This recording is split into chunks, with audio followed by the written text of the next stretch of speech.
Folks, Black Star Network is here. Hold no punches. I'm real revolutionary right now. Support this man, Black Media. He makes sure that our stories are told. Thank you for being the voice of Black America, Roland. Stay black. I love y'all. All momentum we have now, we have to keep this going. The video looks phenomenal. See, this difference between Black Star Network and Black-owned media and something like CNN. You can't be Black-owned media and be scared. It's time to be smart. Bring your eyeballs home. You dig?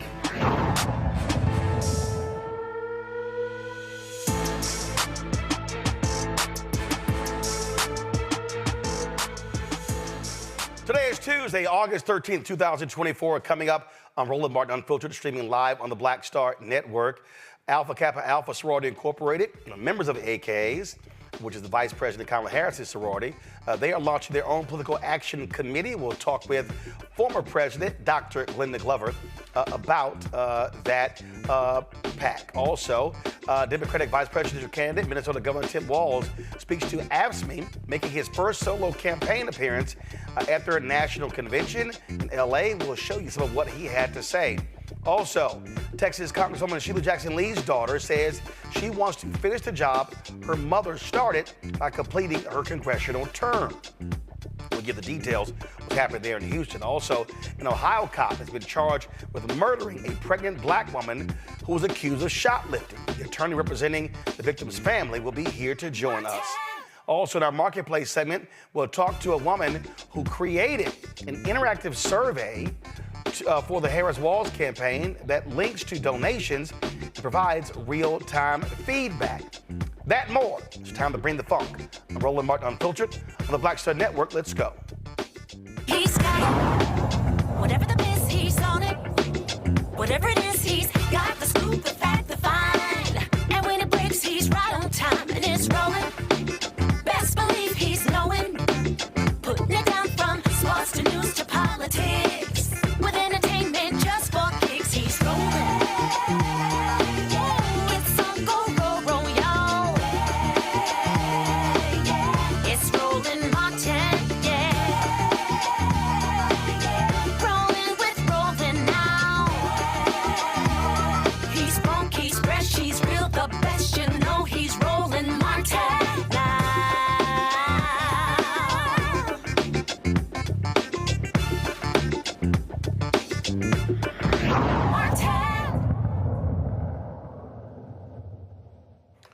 So a lot of people, when you hear about nonprofits, they assume that they cannot be involved in politics. Now, organizations cannot endorse candidates as an organization, but they can be involved in public policy issues. But organizations can also create separate entities. So for instance, my fraternity, Alpha Phi Alpha Fraternity Incorporated, we have a political action committee where we actually provide campaign funds and endorse candidates. Well, Alpha Kappa Alpha, they've actually launched a political action committee as well, which allows them to be able to support presidential candidates. That was recently started, and you're seeing more Black organizations create political action committees to be able to help candidates. There are other organizations. We see this happening on the national level. Collective PAC, of course, they support Black candidates across the country. Many other organizations are doing the exact same thing. So the power of Divine Nine and many of our Black organizations is crucial. You've often heard me talk about the importance of Black fraternities and sororities, but not just them. Links, Jack and Jill, Prince Hall Masons, Eastern Star. There's so many Guardsmen. There's so many Black organizations out here that should be doing more, as far as I'm concerned, when it comes to politics. So what you have going on with the Harris-Walz campaign is a HBCU Divine Nine initiative. That initiative is about taking all of these forces, all these organizations, the students, but also the alumni, and driving them to be involved in politics. One of the folks who is involved with that is the former president of Tennessee State University, Dr. Glenda Glover. She happens to be also former international president of Kappa Alpha, so she knows a little bit about Divine Nine. She joins us right now. Dr. Glover, glad to have you here. I've said this, and people, and I've challenged folks to disagree with me on this, that Divine Nine has what I call the most sophisticated organizational infrastructure out of all black groups. They're international, national, regional, state, grad chapter, undergrad chapter, and have initiatives going all the way down to elementary school. These groups are self-funded. Unlike most of our civil rights groups, they're not reliant upon corporate America for funds. And so what you have is a cohesive entity that is a lot different than the black church, civil rights groups, and so many others. And so how do you see galvanizing Divine Nine, galvanizing HBCU folks when it comes to this presidential campaign? I think you're on mute. Now we got you. All right. Well, thank you very much. And thank you for inviting me. Yes, this is an exciting time for the Divine Nine organizations and for HBCUs, particularly since she was Vice President Harris attended HBCU. So we're looking at the PWI campuses also. There are many black students at PWI campuses who want to be a part of this movement. So we better make sure we're not leaving them out. But what we're doing is ensuring that students, faculty, staff, those who are on the campuses, and then the alumni. There's a very important alumni database that's very excited about this campaign. So we're assisting them in largely get out the vote efforts, because being nonprofits, state schools, many of them, and the organizations themselves, the Divine Nine, you really can't endorse a candidate, but we just say, let's get them out to the polls, and if you get them out there, they'll figure it out. They'll figure out who to vote for once they get there. And so we're looking at how we can engage the alums, how we can engage the students and faculty and staff of HBCUs, as well as Divine Nine alums with membership. And what I'm always trying to remind people, this is not anything new. In fact, I was on a call last night. There are some HBCU students. They want to do a call very similar to Win with Black Women, Win with Black Men, and the other calls that were done.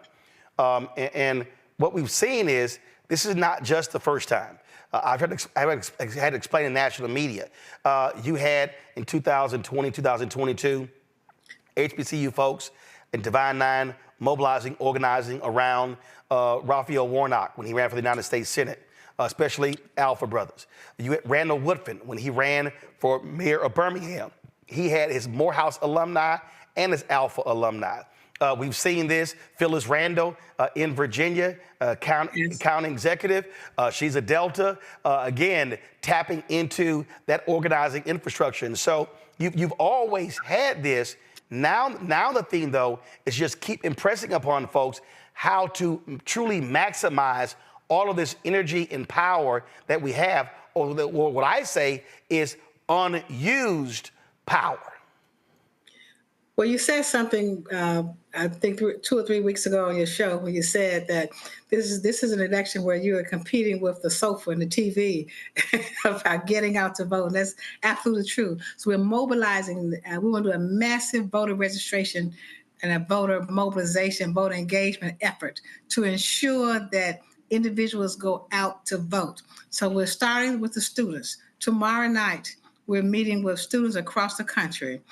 Divine Nine leaders, HBCU student leaders, students with Divine Nine leaders on college campuses, the undergraduate and collegiate leaders will join with HBCU leaders on a call tomorrow night with the campaign and talking about voter engagement, voter registration, voter mobilization, voter education, so they can understand the power of their vote. We have over 300,000 students, HBCU students, we want to talk to at some point. Right now, we're starting with one phone call with them tomorrow night and laying out the agenda to them. And we're going to have a massive voter registration day. National Voter Registration Day is on September 17th. And then we're going to do an HBCU celebration of all HBCU students around the country. And that's going to be a call similar to the Women Black Women call. We have 44,000 on that call. So we expect to have a huge number of students. That will be, of course, after the convention, after school has started back and gotten settled in. So we're going to do an HBCU tour, then some of the big games, football games. So the Vice President plans to attend several activities on HBCU campuses. So we're really excited about the HBCU involvement, particularly the student involvement, as well as the alumni involvement. And everything is local. And so are you mainly targeting the 7 battleground states? But you also have other races. You got critical Senate races. You got House races. And so how are you in terms of targeting where people are and then trying to get them to understand how to be motivated to register and vote? Of course, the 7 battleground states are very, very important. The top 3, Michigan, Wisconsin, and Pennsylvania. Those 3 states will have enough votes. If you can get those 3 states, that's enough to win. However, we're targeting also the remaining 4 in the battleground states: North Carolina, Georgia, Arizona, and Nevada. Those are key states for the presidency. Now, every state is a key state when it comes to down the ticket, down the ballot, because you have to keep the Senate, you have to regain the House, and just ensure the local levels. All politics is local. We learned that as the state races. I learned when I was, when Tennessee State was having such trials last year, that how important it is at the state level. That's who make the rules. That's who can ensure the perpetuity of your university. That's who can give you the right board. That's who can give you the right presidents. And so the state levels, that cannot be overstressed. And then, of course, the city council, every race is important. That's why we want to make sure those down the ballot races, that's why we're going to every single state to ensure that we have a presence on the down ticket races. And again, those things, absolutely matter. And so data collection is also important. How are y'all focused on that? I'm always trying to tell people, I hate when people have events and they have rallies and they don't collect data who's there, because then you got nobody to follow up with. Absolutely. That's what we're doing. We've set up the website so that each school will be represented on the website. Each HBCU will be on the website, and click on their school and find out all about the voting requirements. When is the last day to register to vote? The absentee ballots, the mail-in ballots, the polling places. And we're going to have a plan laid out by state, because as you know, everything is done by state, on state level. So we're breaking it down. So when you click on your school, you will know that. But you have to register first to get on the call. That's how you collect data, so you can follow up to make sure that we met their needs. If you have any questions, you have any comments, any suggestions. But the younger minds, that's what we're going after. That's what we train every day. We can train that young mind to think politically, to think about what their vote, and get them excited, keep them excited, enthusiastic about this race. So yes, that's a good data point to make sure we have the information from the students who are participating. All right. Dr. Glenda Glover, we surely appreciate it. Thank you so very much. Good luck with that. I can't wait to see it in action in the fall. But thank you very much, and thank you for all that you do. All right, thanks so much.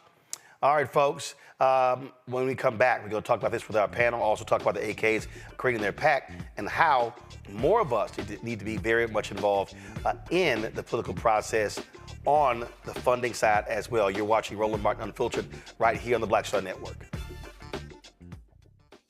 Coming soon to the Black Star Network. I still have my NFL contract in my house. I have it in a case. It's 4 of them, my 4-year contract. I got a $600,000 signing bonus. My base salary for that first year was $150,000. Matter of fact, $150,000. $150,000. That's what I made. $150,000. Now think about it. My signing bonus was a forgivable loan, supposedly. When I got traded to the Colts, they made me pay back my signing bonus to them. I had to give them their $600,000 back. Wow. Yeah, I was so pissed. Because, I try to be a man of my word. I'm like, you, I'll give you your money back.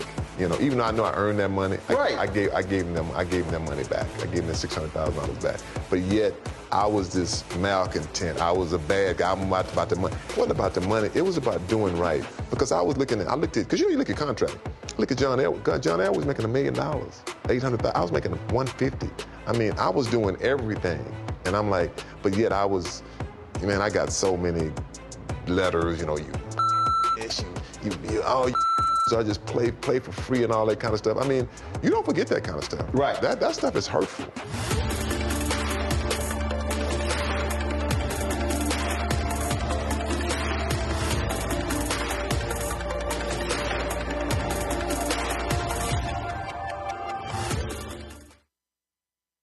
When you talk about blackness and what happens in black culture, we're about covering these things that matter to us, speaking to our issues and concerns. This is a genuine people-powered movement. There's a lot of stuff that we're not getting. You get it, and you spread the word. We wish to plead our own cause. Too long have others spoken for us. We cannot tell our own story if we can't pay for it. This is about covering us. Invest in black-owned media. Your dollars matter. We don't have to keep asking them to cover our stuff. So please support us in what we do, folks. We want to hit 2,000 people, $50 this month, raise $100,000. We're behind 100,000, so we want to hit that. Y'all money makes this possible. Checks and money orders go to P.O. Box 57196, Washington, D.C. 20037-0196. The Cash App is $RM Unfiltered. PayPal is R Martin Unfiltered. Venmo is RM Unfiltered. Zelle is Roland@RolandSMartin.com. Next on A Balanced Life, we're talking everything from prayer to exercise to positive affirmations and everything that's needed to keep you strong and along your way. That's on A Balanced Life with me, Dr. Jackie, on Black Star Network. Next on the Black Table with me, Greg Carr. It's a rare occasion when a course taught in high school becomes a topic of national conversation, let alone a burning controversy. But that's exactly what happened with Advanced Placement African American Studies, courtesy of a certain Southern governor who's taking offense. On our next show, we take you inside the classroom for an up-close look at the course through the eyes of the teachers that teach it, the students that are taking it, and the communities that surround them. And so many of the kids, we saw, the truth. And it just impacts those kids in such a big way. A master teacher round table on the next Black Table that you do not want to miss, right here on the Black Star Network. What's up, everybody? It's your girl, Latasha from the A. And you're watching Roland Martin Unfiltered.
All right, folks, joining me right now on my panel. Glad to have them here on this day. Dr. Mustafa Santiago Ali, former senior advisor for environmental justice at the EPA, joining us from D.C.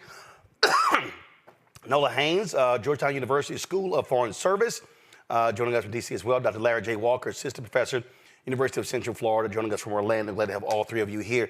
Mustafa, I want to start with you. 2008 probably was the first major effort where African Americans began to bundle dollars, began to create political action committees. And that was with, of course, the election of President Barack Obama. You saw smaller efforts in different cities where you had Chicago, Atlanta, and others. When you talk about really, really engaging the political process, understanding PACs, how money is important, you begin to really see that in 08. And I think ever since then, you're seeing more African Americans understand why giving matters, funding our own campaigns, and being able to impact the political process that way. Yeah, without a doubt. I mean, money is a big part of politics.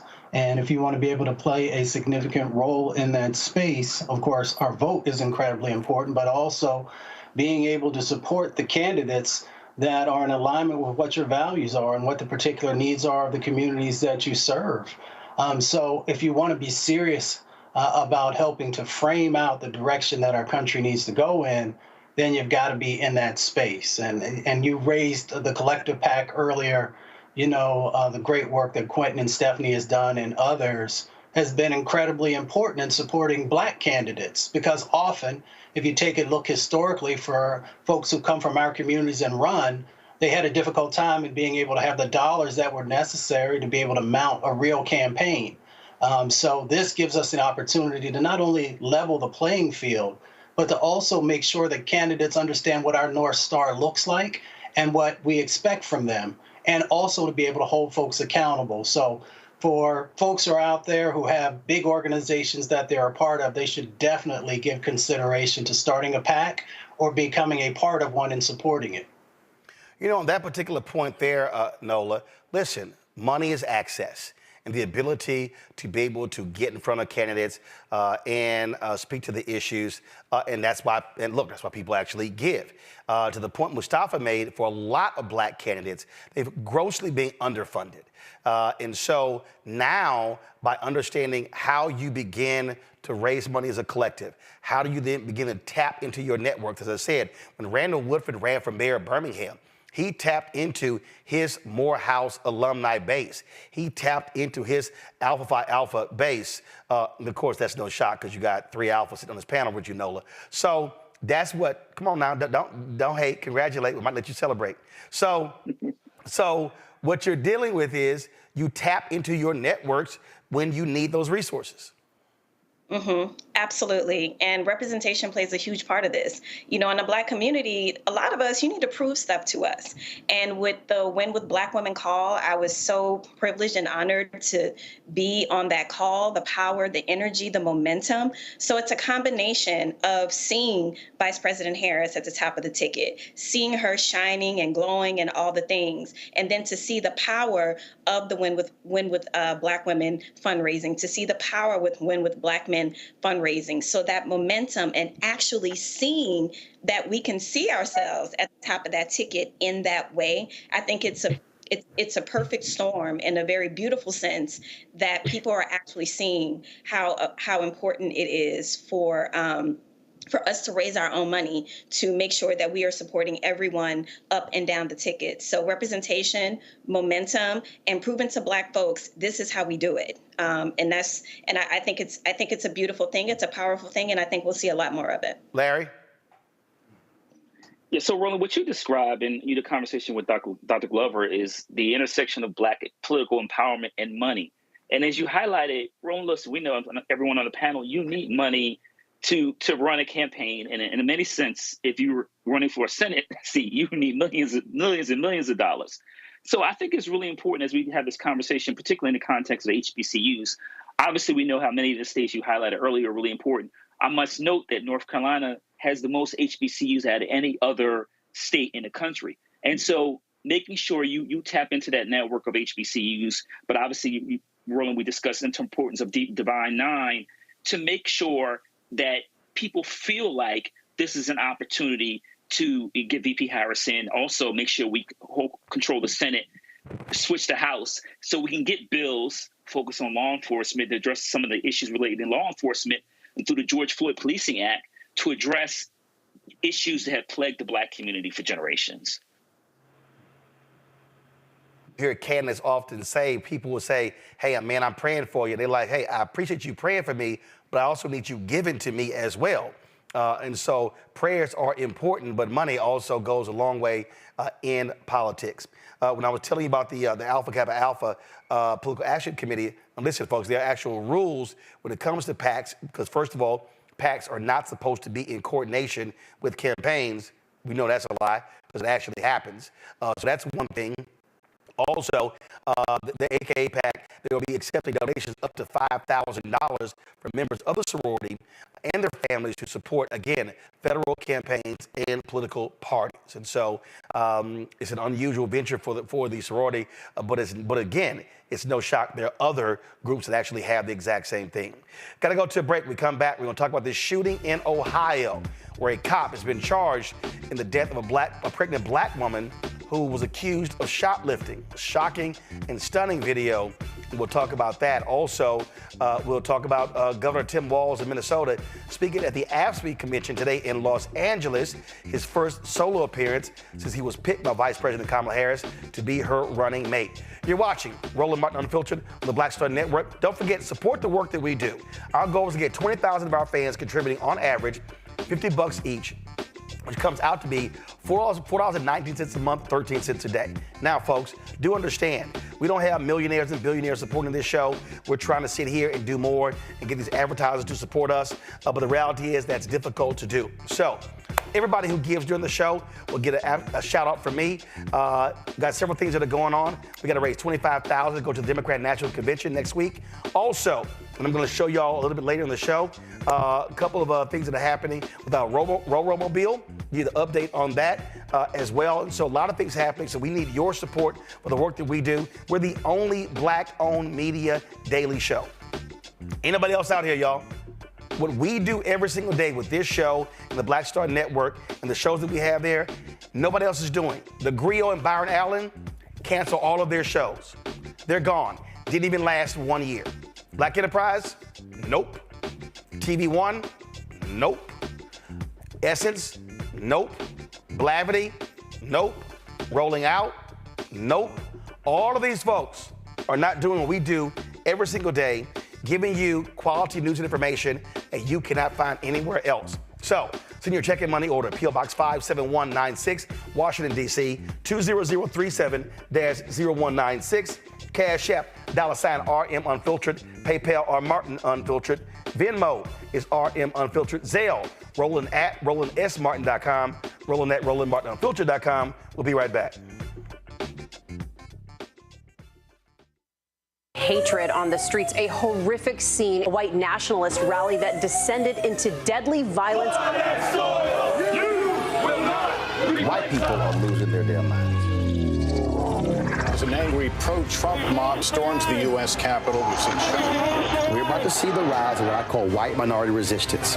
We have seen white folks in this country who simply cannot tolerate black folks voting. I think what we're seeing is the inevitable result of violent denial. This is part of American history. Every time that people of color have made progress, whether real or symbolic, there has been what Carol Anderson at Emory University calls white rage as a backlash. This is the rise of the Proud Boys and the Boogaloo Boys. America, there's going to be more of this. Here's all the Proud Boys, guys. This country is getting increasingly racist in its behaviors and its attitudes because of the fear of white people. The fear that they're taking our jobs, they're taking our resources, they're taking our women. This is white fear.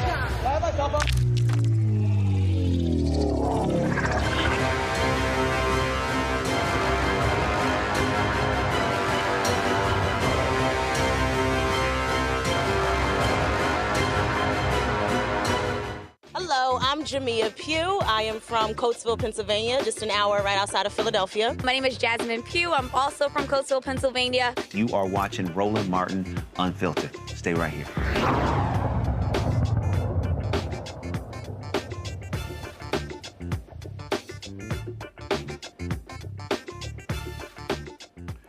An Ohio grand jury indicted the white Ohio cop who killed a black pregnant mother who they suspected of shoplifting last year. That cop was indicted on a murder charge. Blendon Township Police Officer Connor Grubb is facing 4 counts of murder, 4 counts of felonious assault, and 2 counts of involuntary manslaughter. On August 23rd, Grubb and other officers responded to the report of a woman stealing alcohol from the Kroger store. Once confronted in the parking lot, Young tried to drive away, and that's when Grubb opened fire into her car. Young and her unborn child did not survive. Watch this video. Out of the car. Out of the car. Out of the car. Clinic 7 back in service 1828. Get out of the car. Then get out. No. Then get out. Get out of the fucking car. Get out of the car. Get out of the fucking car. Get out of the car. Shots fired. Shots fired. Stop the goddamn car. Stop the goddamn car. We're going to have a 34 on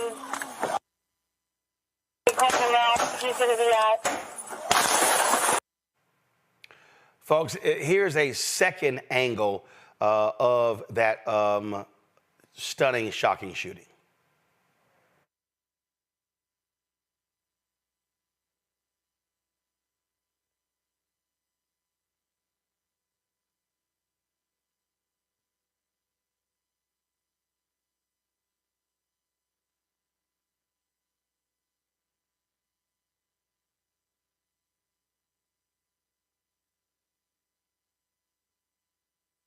Angle here of this particular shooting of Takia Young, folks.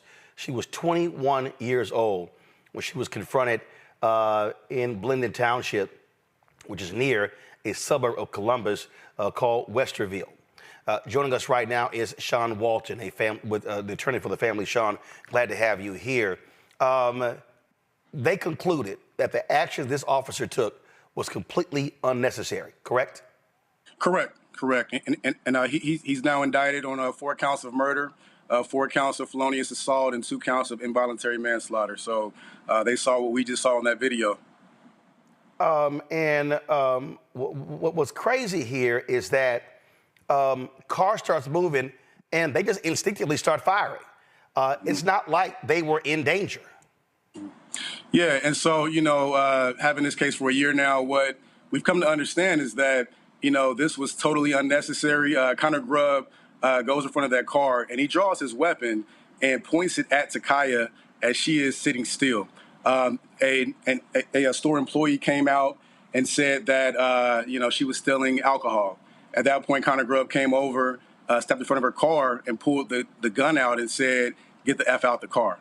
So, for us, this is a clear example of what comply or die looks like for Black Americans. There's no way that this petty theft should have resulted in his gun coming out, let alone him firing the second her car barely moves. And, again, when you slow it down, you'll see that she moves her steering wheel all the way to the right until it locks to try to make sure that she moves away from him but does not hit him as she's in fear of her life, as this gun is pointed at her. She was pregnant. She's already the mother of a 6- and a 3-year-old, and that child was due just 3 months later. Yep, November. Yeah, and so, what we have here is a family that's devastated, by this act of police violence. We have Takia, who was pregnant, and, she would have been the first girl. She had 2 boys already. Those boys have lost their little sister, and they've lost their family, off this act of unnecessary brutality. And so what we know about Connor Grubb is that he's a combat veteran. And I've had a lot of cases like this where we have these military veterans who have, served our country, but they've also been treating Black and brown people as enemies. And then they're placed in our communities. And so they turn a Kroger parking lot into a combat zone. And so we can't have that. That's why these murder charges are so important, not just for Takia, but for her unborn child, because that was a life that was lost. I'm curious. There were protests and things along those lines. Did any of these rabid pro-life people, did they join y'all? Because they always, pro-life. And so here you have an officer not only killed her, but also killed her unborn child. Just curious. No, not to the extent that we would have thought. I mean, you would think that they'd be out there pushing, for support for this family, and it just didn't happen. And we've spoken very much about, how Takia's unborn daughter had a right to life. And so, again, what we see is that there are different rules for black and brown people in this country. But at the same time, our hope is that through, pushing accountability here, we can ensure that the Constitution and the laws of this country work for black and brown people as well. It won't bring Takaya back, but the video is one of the worst that you'll see. And it's a shame that it took this long to get an indictment. That process has to change, but he's now facing, the fate that he should be facing, and that's a jury that he has to answer to. Well, one of the things that we always say listen, getting the indictment is one thing, but the conviction is necessary. And then after that, what is the sentencing going to be? So there's a whole lot more work and focus that needs to happen on this case. Yeah, absolutely, man. And I think that as we look at these systemic issues, I'm all about trying to figure out how we get radical change, right now, because even the conversation around whether she did anything that warrants her death here is not a conversation that should be normalized in any way. And so we have to really look at why Connor Grubb felt that he could pull his gun out in that scenario and cuss at this young girl because she looks young, and demand that she exit the vehicle, or else he was going to do exactly what he did. It didn't matter if she drove off. It's important to point out that that gun came out and the car was not in motion. He had no fear for his life. He just felt like he could be a bully with that gun, and that's what we see far too often. Indeed. Sean Walter, we surely appreciate it. We'll keep watching this case. Absolutely, Frat. Appreciate all the work you do. All right, bro. Thanks so much. All right, I'm going to go back to our panel. Larry, I want to start with you. This is the thing that we keep seeing over and over and over again. Accused of shoplifting. That's not enough to kill somebody. And that's what drives me crazy with these stories. The actions of these officers. They literally believe they can operate and act with impunity. And Roland, one of the things about it is, I know I said the last segment talking about the George Floyd Policing Act. It just passing that bill, if we do eventually, it won't end. It won't necessarily end these tragic murders of black folks, because this is rooted in racism. And we know one of the issues that black folks have when they're in encounter law enforcement is, we know, based on statistics, we're far more likely, based on an interaction with law enforcement, to end up dead. And so I think that context matters for folks understanding the fear that black folks deal with when we even see someone in law enforcement in a car walking by. But this young sister lost her life was taken from her, and the life of her unborn child. And it didn't happen. And one of the problems we deal with is aggressive cops, particularly those who see black folks and immediately think that they're a threat to their safety. And once again, this is more an inherent issue in our society. And once again, how do we deal with racism, confronting racism, and making sure people are aware of their racist views? Because we can't allow those folks who have these deep-seated beliefs to give them a badge and a gun. Because once again, we know that black folks, based on just interaction with law enforcement, are far more likely to be killed. Nola, Larry is right. And keep in mind, Donald Trump has been made perfectly clear. He wants to give cops 100% immunity, even in actions like this. Yeah, well, first and foremost, Donald Trump is a national security threat for many reasons, and that being one of many. But, watching this video, this is my third time seeing the video, and every single time I see it, the thing that strikes me is the disdain and disgust in the officer's voice when he pulled his gun. It was like he just didn't like her even existing. It wasn't because he was in fear of his life. It wasn't because he thought he was going to be ran over. He just did not like this young black person in front of him, clearly who he just thought was beneath him.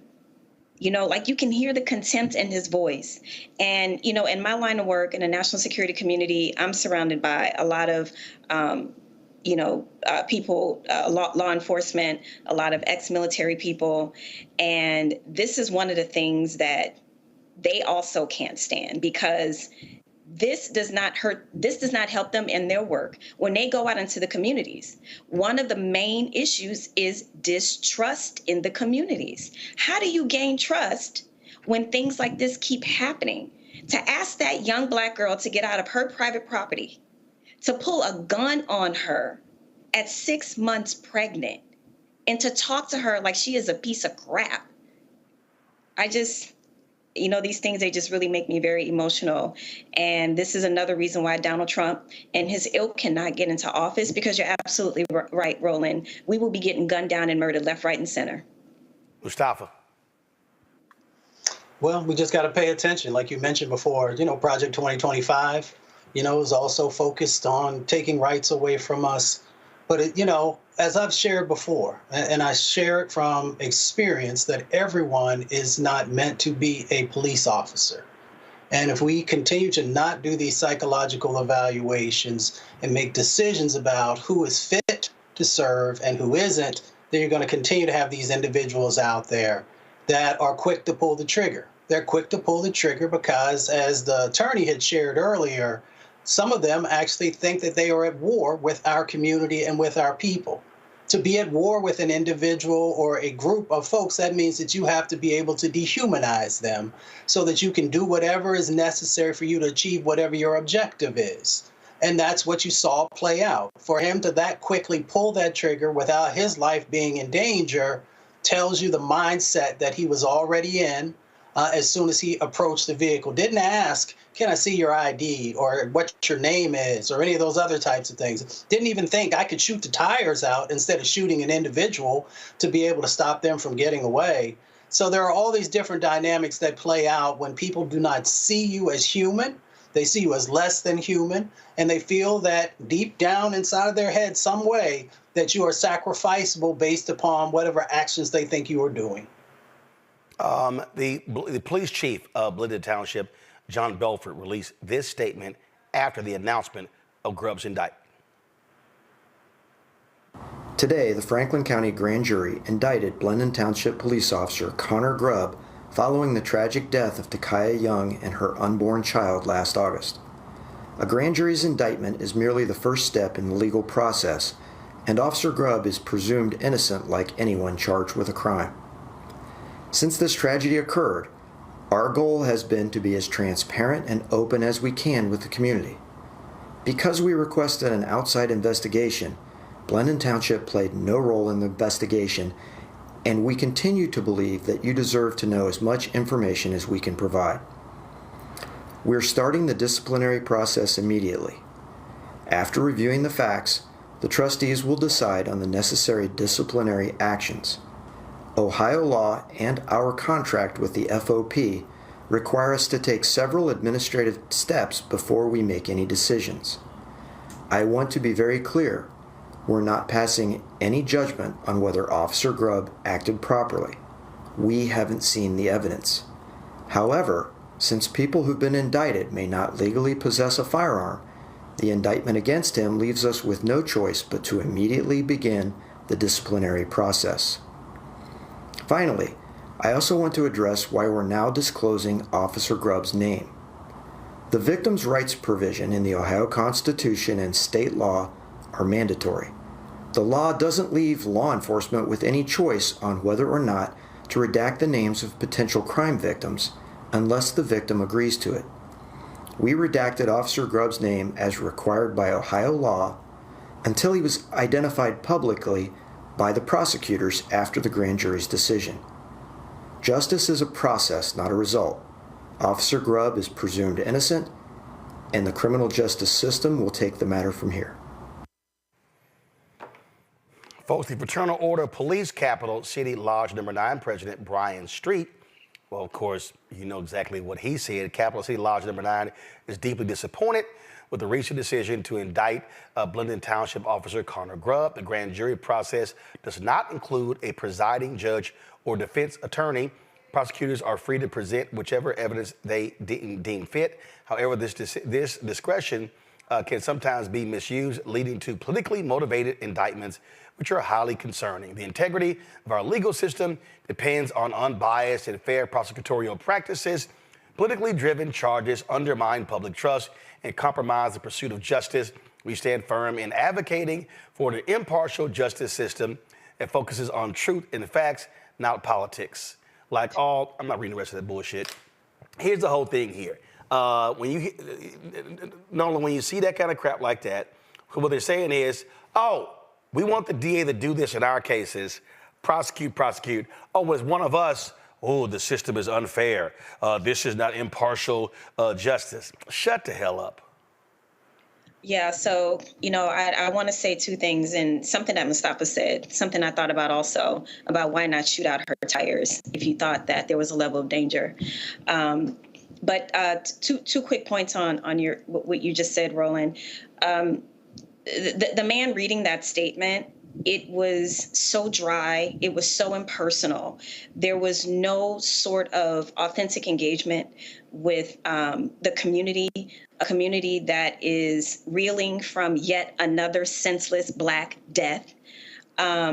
And that's part of the problem, right? And then you go to the statement that you were reading, something, again, that is impersonal, and making sure that the goal of the statements are to say, that the officer is not yet found guilty. So we need to make sure that, we're not prosecuting him in the eyes of the public. Not too much on the Black girl who was killed, but making sure that this officer isn't prosecuted in the eyes of the public. And we all saw that video where he put that gun on that young Black girl because he just didn't like her. So, this is maybe an issue that I should just stop right here talking about, because I might get myself in trouble. But this has got to stop. This has got to stop. And hopefully it will, but unfortunately it hasn't. All right, folks, hold tight 1 second, going to a break. We come back. Minnesota Governor Tim Walz talked to AFSCME, the National Convention in Los Angeles, in his first solo appearance, is being picked as the VP running mate with Vice President Kamala Harris. We'll show you some of what he had to say next on Roland Martin Unfiltered on the Black Star Network. Next on A Balanced Life, we're talking everything from prayer to exercise, to positive affirmations, and everything that's needed to keep you strong and along your way. That's on a next A Balanced Life with me, Dr. Jackie, on Black Star Network. On the next Get Wealthy with me, Deborah Owens, America's Wealth Coach, Black Americans have 1/10 the wealth of their white counterparts. But how did we get here? It's a huge gap. Well, that's why we need to know the history and what we need to do to turn our income into wealth. Financial author and journalist Rodney Brooks joins us to tell us exactly what we need to do to achieve financial success. You can't talk about why we are, as Black people, where we are, unless you talk about how we got here. Bridging the gap and getting wealthy, only on Black Star Network.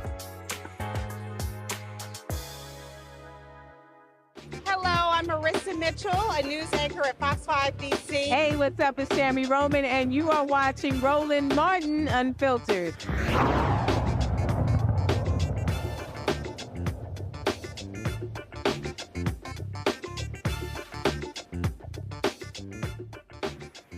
All right, folks, today in Los Angeles, Minnesota Governor Tim Walz actually was speaking at the AFSCME Commission, the American Federation of State, County, Municipal Employees. This was his first solo speech since he was picked by Vice President Kamala Harris to be her running mate on the Democratic side. Of course, you see right there him embracing Lee Saunders. Lee, of course, my alpha brother. He is the president and CEO of AFSCME. And of course, the cable networks did not cover this. No shock. If Donald Trump was speaking, they would. But that's why we have Black-owned media. And when you own it, you can do what you want to do. So here is some of what he said. We also live streamed his speech on the Black Star Network. So if you want to see the whole speech, go to our YouTube channel or go to the Black Star Network app. Let's roll it.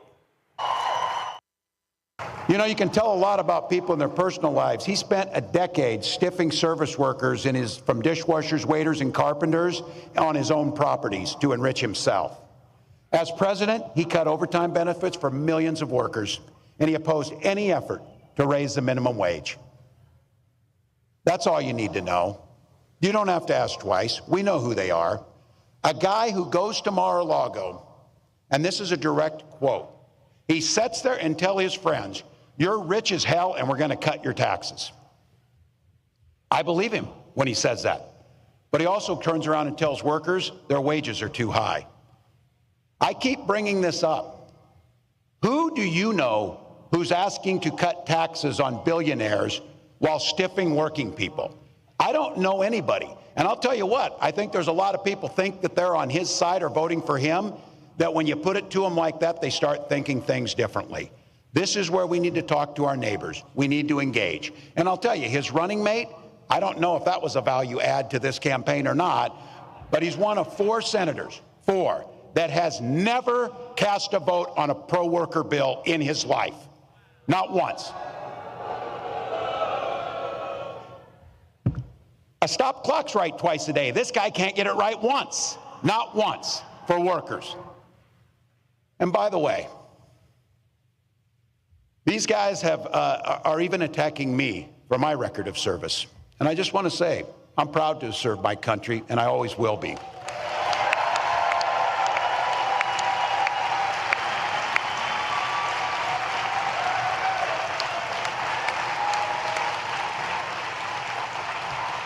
With my dad's encouragement, a guy who served in the Army during the Korean War, I signed up for the Army National Guard 2 days after my 17th birthday.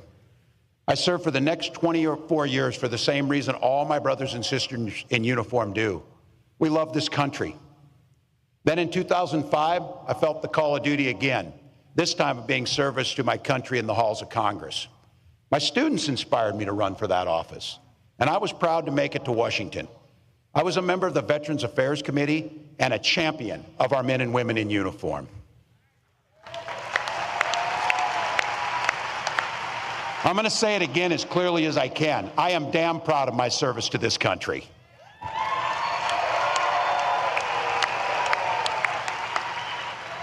And I firmly believe you should never denigrate another person's service record. To anyone brave enough to put on that uniform for our great country, including my opponent, I just have a few simple words. Thank you for your service and sacrifice.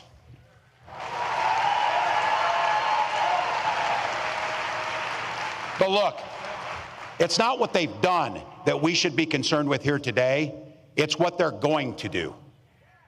One of the clear goals of that Project 2025 to-do list is to put the screws to working people, making it harder for us to collectively bargain, allowing employers to drastically cut overtime or even eliminate it. And make no mistake about this, Donald Trump and J.D. Vance want to eliminate Ask Me and all public sector unions altogether. Hell, they're even going after the 40-hour work week. Someone was joking and said, what's next, child labor? Oh yeah, that's in there too, by the way. Reducing the rules around our children, putting them into dangerous jobs again. The folks who came before us spilt blood and treasure and spent their lives working to give us dignity and safety in our workplace so you can simply do a good day's work and go home to your family safely at night. Project 2025 will take all that away. It'll also repeal what you worked so hard for, the Affordable Care Act and its protections against pre-existing conditions, and they'll gut Social Security and Medicare. I said this too. Look, I guess you can't blame them if you're billionaires. I don't know, but I'm guessing billionaires aren't waiting for their Social Security check to come in to get by. But I know people who are, like my mom, who depends on her entire retirement on Social Security benefits, that she earned, by the way, and that we should have every expectation that we're not cutting taxes for the wealthiest while we hurt the most vulnerable amongst us. So be clear. Trump's playing dumb. Oh, I don't know about 2025. Some of you heard this say it because I'm not ever closing the yearbook on this. I'm a football coach at heart. And I'll tell you one thing I know for sure is if you're going to take the time to draw up a playbook, you're damn sure going to use it. So don't think that they're not going to use that playbook they drew up, because they're going to. But I want to be clear. It's your neighbors, it's our friends that have been in this. I'm not talking about them. I'm talking about Trump, Vance, and this group that's around them. Because some of you in here with no or gray hair like me can remember when Republicans actually stood for and talked about freedom. We know they're there. We know those are our relatives. But it turns out that this guy means that freedom should be for the freedom of government to go into your exam room and tell you about your choices. You've heard me say it. This is not hard. In Minnesota, we respect our neighbors and we respect their personal choices. Now look,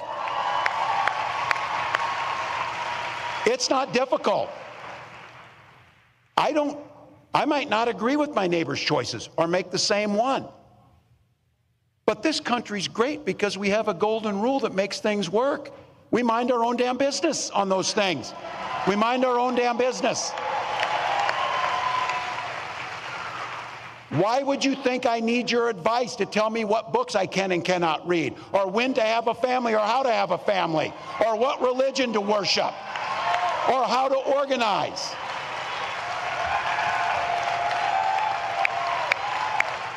You stay in your lane and I'll stay in mine. That's not that difficult.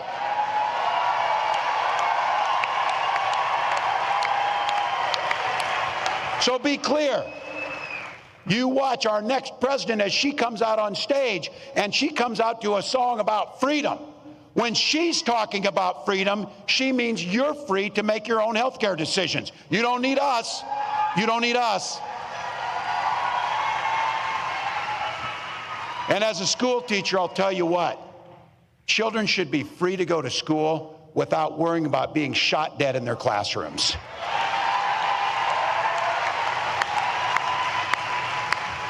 Education should be a ticket to the middle class, not crippling student loan debt.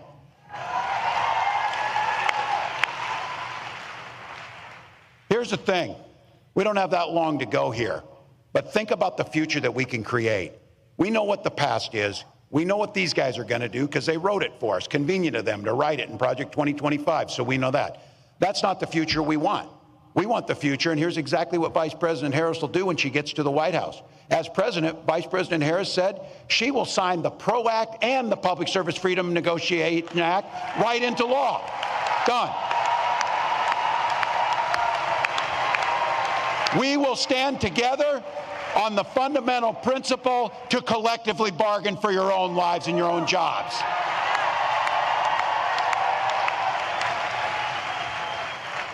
And we believe in fairness. That's what we believe in. That's why corporations can start paying their fair share, and that's how it works.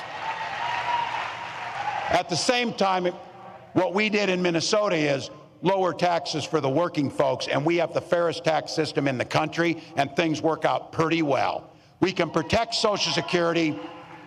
And something we did, and I want to thank, I know they're in here, my Minnesotans who are in the House. It was AFSCME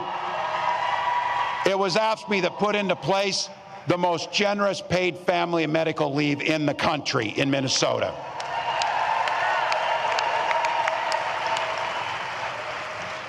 We're investing in our public schools, and it's, yeah, I'm a little biased on this one, but I think you're probably with me on this. How about we give our teachers a long overdue raise for the work that they do?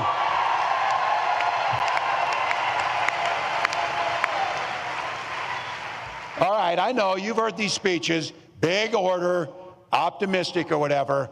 Well, I got to tell you, I will cop to being an eternal optimist. That's me. But I come by it honestly. I supervised the damn high school lunchroom for 20 years. You do not survive that job without being an optimist, I will guarantee you. And I also think you've heard me say this, hope is the most powerful word in the English language.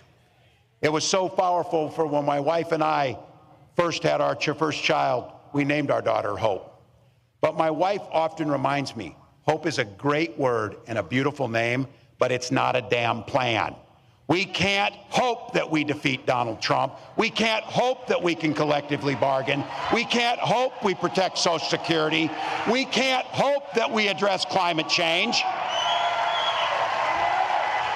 You don't hope to win. You plan, prepare, and work to win.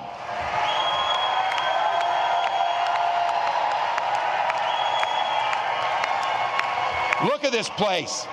This place is filled with people who like hard work. These are people who get up and enjoy hard work and know how to get it done.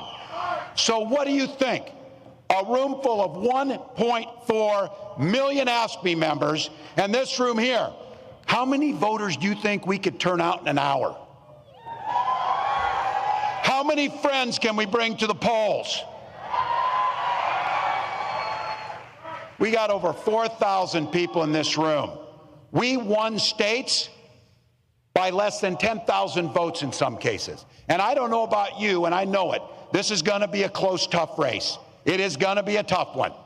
But if each of us does an extra shift, an extra hour, a little bit more,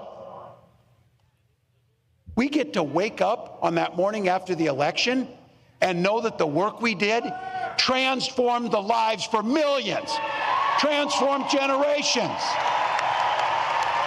impacted the world.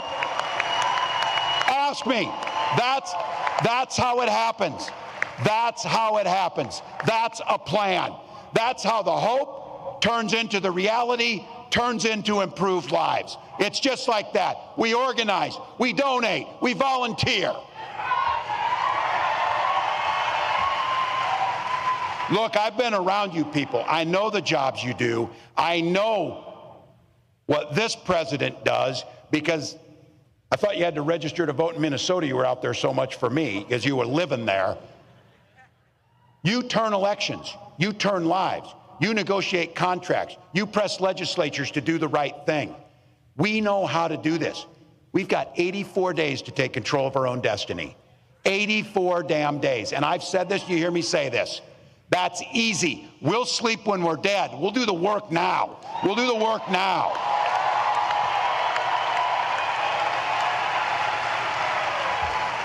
And you do it for the most beautiful and selfless reason, because you believe in the very soul of your being that you believe in the promise of what America can be.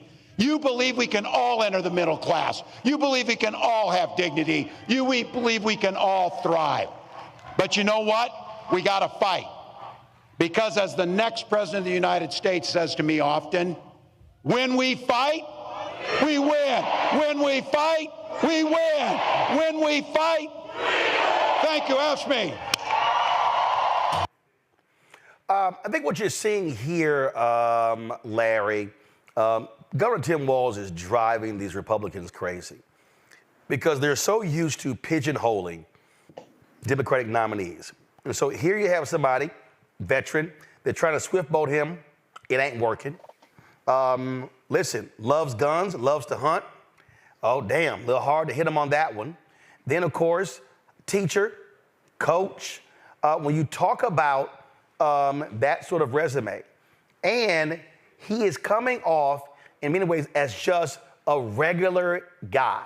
They can't try to hit him with, oh, he's a East Coast, West Coast, Hollywood elite. None of that stuff works. And that's why I think this pick was awesome. I know so many people wanted Josh Shapiro, the governor of Pennsylvania, but I love how by Vice President Kamala Harris picking him, it's driving them up the wall. Yeah, everything they throw at him, it doesn't stick. And he reminds me of the guy, a person you're in line at the supermarket and they're behind you and you start chatting. Next thing you know, you're outside talking to him for half an hour. He's charismatic. And Roland, you're right. He checks a lot of boxes off: teacher, military vet, etc. And I think the reason why they're having a hard time, anything that they throw at him is not working is because the reality is he's authentic.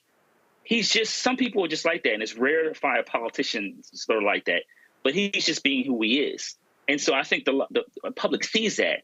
So the trouble in terms of trying to swift voting and all these other, allegations you're trying to make against him is not working, is that he's authentic. And then on top of that, he's charismatic. And he comes across as kind of an everyday man who happens to be a governor of a state and maybe possibly in the next couple of months, vice president of the United States.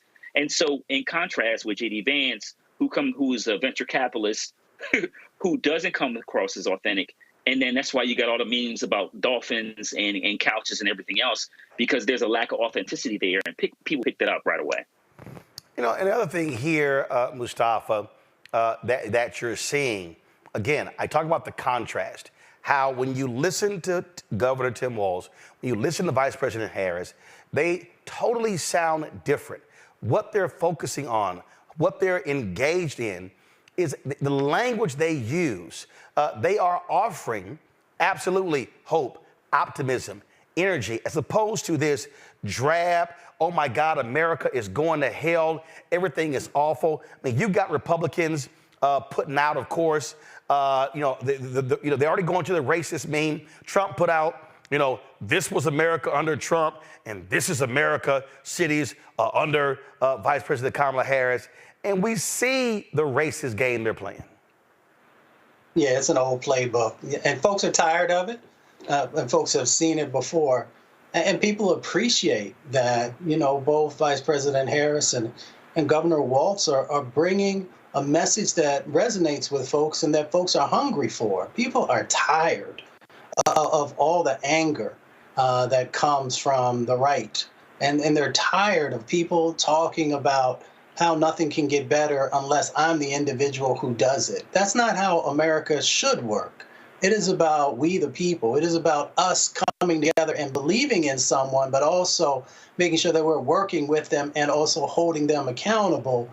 And when you look at Vice President Harris and Governor Walz, those are individuals who receive that information and want it to actually be a part of how they're going to move forward. The other thing about Walz is that he has a track record. He has a track record not only as a governor, but also as a representative, and of course as a football coach, and all these things that people can actually see themselves reflected in. We all talk about representation matters. Now you have an individual who he's not rich. He didn't get his money in Silicon Valley or on Wall Street. They say he doesn't even invest in stock. He is an individual who they talk about, you need to pick yourself up by your bootstraps. Well, he's an individual who's been able to do that, along with Vice President Harris as well. So the reason that their message is resonating is because it is about hope, it is about joy, it is about a better day today and in the future, and that's what people want.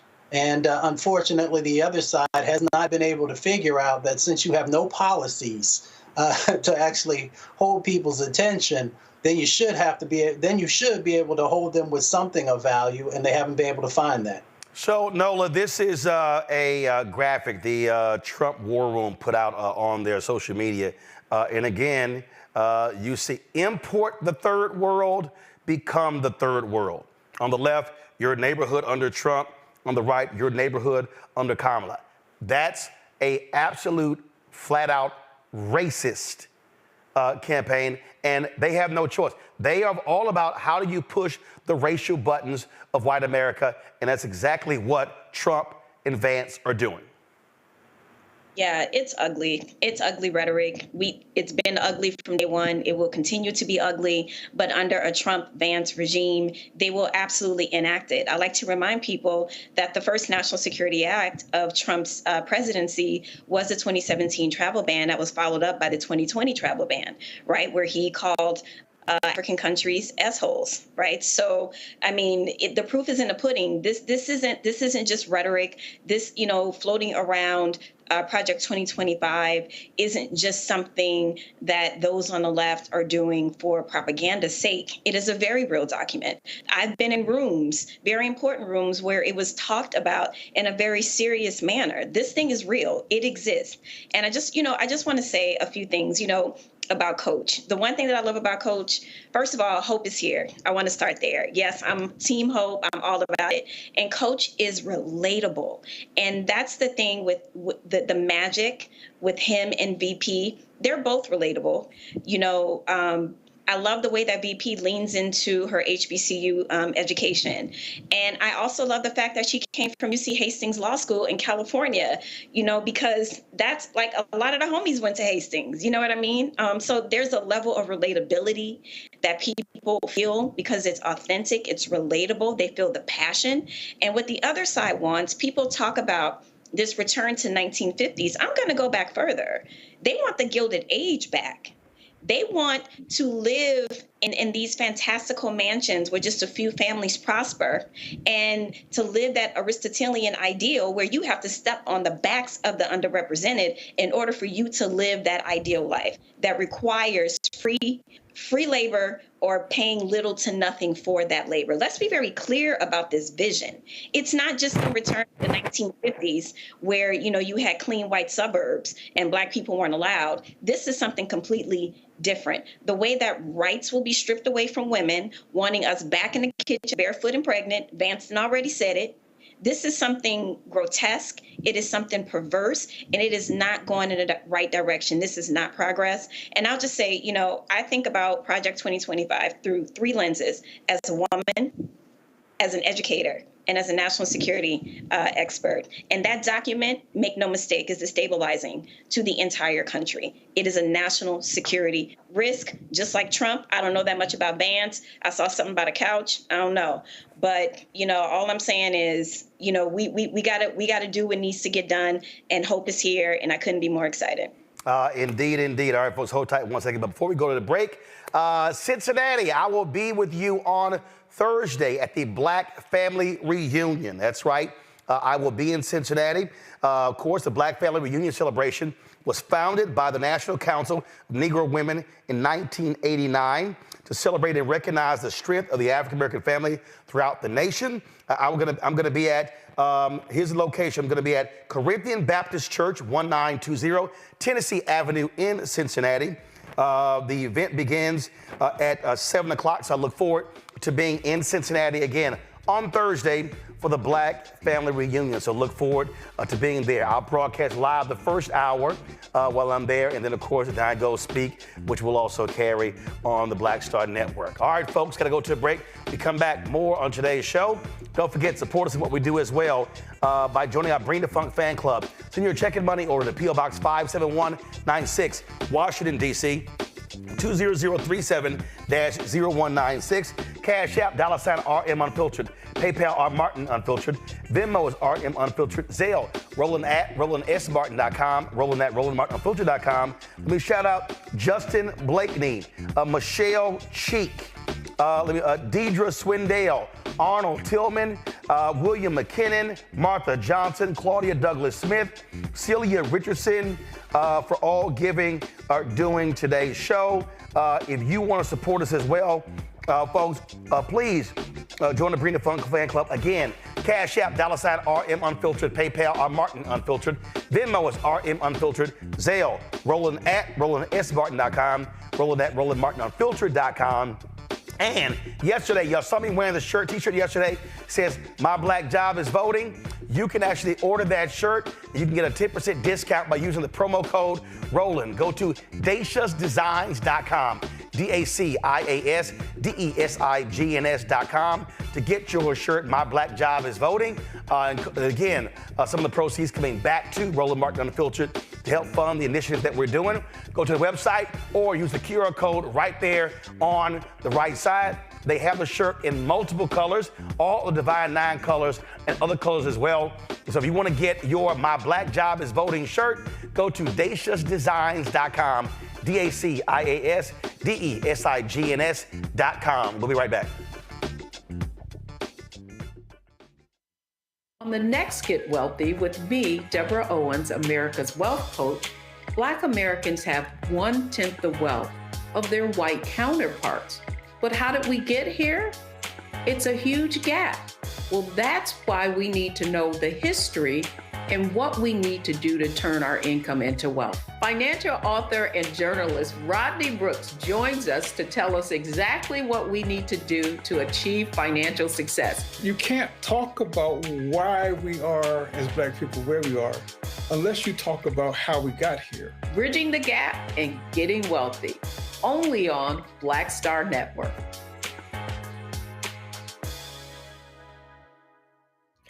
Next on A Balanced Life, we're talking everything from prayer to exercise to positive affirmations and everything that's needed to keep you strong and along your way. That's on a next A Balanced Life with me, Dr. Jackie, on Black Star Network. Hey, yo, what's up? It's Mr. Dalvin right here. What's up? This is KC. Sitting here representing the JODECI, that's Jodeci. Right here on Roland Martin Unfiltered.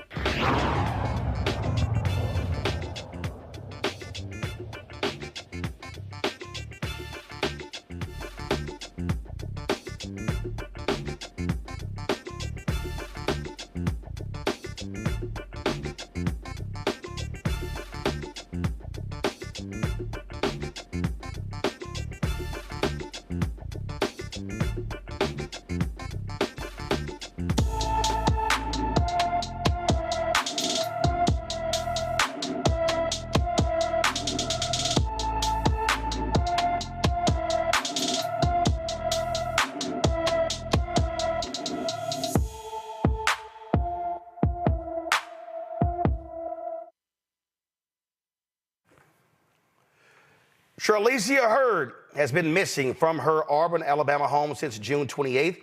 The 16-year-old is 5 feet 4 inches tall, weighs 120 pounds with black hair and brown eyes. Anyone with information about Charlicia Hurd should call the Auburn, Alabama Police Department at 334-501-3100, 334-501-3100. Folks, the daughter of the late Congresswoman Shelia Jackson Lee wants to complete her mother's congressional term. Erica Lee Carter posted on social media announcing that she wants to finish what her mother started. Now, of course, Congresswoman Shelia Jackson Lee passed away 3 weeks ago, and her daughter announced she wants to finish her term. So let me explain what's happening in Houston. So there are going to be actually two elections. There's going to be an election to finish the term of Congresswoman Shelia Jackson Lee, which ends, the 118th Congress, which ends in January, before the new Congress is sworn in. Then you have the new 2-year term.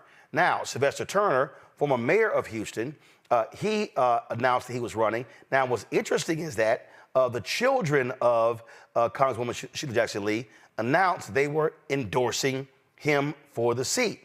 Well, now the daughter is running. So, again, that's what's going on there. Now, the way what's happening is the precinct chairs in Houston, there are 88 precinct chairs. They in the district, they will determine who is going to actually be on the ballot to run against the Republican running. So Mayor Turner posted this just yesterday on his Twitter page that he's already got 30 endorsements from Congressional District 18 precinct chairs. So he is almost halfway to garnering all the votes necessary. He also, of course, he's already been endorsed by the Houston Chronicle as well. And in the interview with him, he also gave an interview where he said that he wants to be a transitional leader. He does not want to serve in Congress more than 2 terms. He wants to be a bridge between his generation and the next generation. The reason I think this is interesting when you look at this, and so, you know, again, people were texting me, Nola, like, oh my God, what's going on? I thought the children indoors, what's going on? And so I haven't reached out to Mayor Turner, but his focus is really on the 2-year term, not the final 3 months or whatever. But that's really not going to be, the decision is really going to be up to those precinct chairs. But I do think it is smart. He's hugely popular, 2-term mayor. Before that was in the Texas legislature for 27 years. And I do think it is important to be able to have someone with his experience, as he said to the Houston Chronicle. He already knows all the political players at HUD in the various departments to bring resources back to the district. And what it does is it allows for the grooming of the next generation. I'll be honest, there were many people who were very critical when Congresswoman decided to run for mayor of Houston. Several younger folks dropped out. Chris Hollins was one of them. She ended up running, losing by 30 points to now Mayor John Whitmire. You know, a lot of people were problematic with that. And I do think it is important for one generation to set up the next generation when it comes to public office. I agree with you. You definitely know more about this particular race than I do. I will say, you know, when she died, that a lot happened that weekend, and I'll never forget it because I was outside with a lot of people that knew her, and it was a profound moment, for the community. And it was the same weekend that POTUS decided to not run and then endorse VP. So that in and of itself was a historic moment. And so in terms of this race, I think one of the things that popped into my mind is this. I take your point about wanting to be a transitional congressman, but at the same time, wouldn't the daughter be that figure, or am I misunderstanding? Well, it comes down to, listen, if you had to compare resumes, the daughter of Congresswoman Shelia Jackson Lee does not stack up to Mayor Sylvester Turner. It doesn't. Okay, so then in that sense, she's basically running on the legacy of her mom, right? Yeah. Well, and remember, she's not running for the two. You got to remember, she's not running for the 2-year term. She only wants to serve out the remaining of her term left, which essentially is now through January. Right. So I understand those dynamics. I guess I'll just say this. I would hope, because I think it's important to have her legacy continued. And I would hope that they would be able to find some sort of way where she could be part of the political process and maybe get some of those things on her resume and not just completely, discount her because her resume doesn't stack up against the mayor's. So hopefully maybe there's a way that they can come together and maybe figure out a way where she can be involved in a political process, because I'm sure a lot of people in the late Congresswoman's district would like to see that legacy continued. Well, and I think you've had people, Larry, who actually criticize that, who say that the children of members of Congress shouldn't be guaranteed seats in Congress just because your mother or father served in that capacity. Well, Roland, I'm a former Hill staffer, and listen, it's been going on for a long time, for generations. And yeah, there are a lot of people who agree, make the point that nepotism shouldn't determine who has a congressional seat. I got to tell you that, I saw this, the release comments from, former Congressman Jackson Lee's daughter, and I was a bit confused about what was going on here, particularly as you said that they had already endorsed Mayor Turner. So I'm not really clear about what's the family dynamics, politics involved in that. Another point I do have to highlight, to be fair, Roland, the legislative calendar between now and when a new Congress is going to be sworn in, there's not that many days left because it's an election year. So, but obviously she has the right to if she wants to finish up her seat. But I think, as you said, Mayor Turner has been around for a long time. And certainly, like you say, he knows all the stakeholders, not only in the state, but some of the people at the federal level. So he certainly would make a great representative for the district. And also, I like the fact that he talked about being a transitional leader.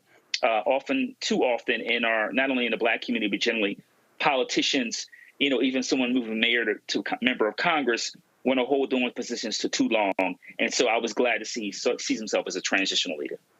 One of the things that often happens, Mustafa, is that, we have folks who serve in positions for 20, 30, 40 years, and they don't necessarily groom the next generation. You've got Amanda Edwards, who ran against Congresswoman Jackson Lee, who lost in the primary. She's run for several other positions and served one term on the Houston City Council, who's running as well. I believe a former state representative, Jarvis Johnson, is also throwing his hat in the ring as well. So it's a whole lot of action going on here.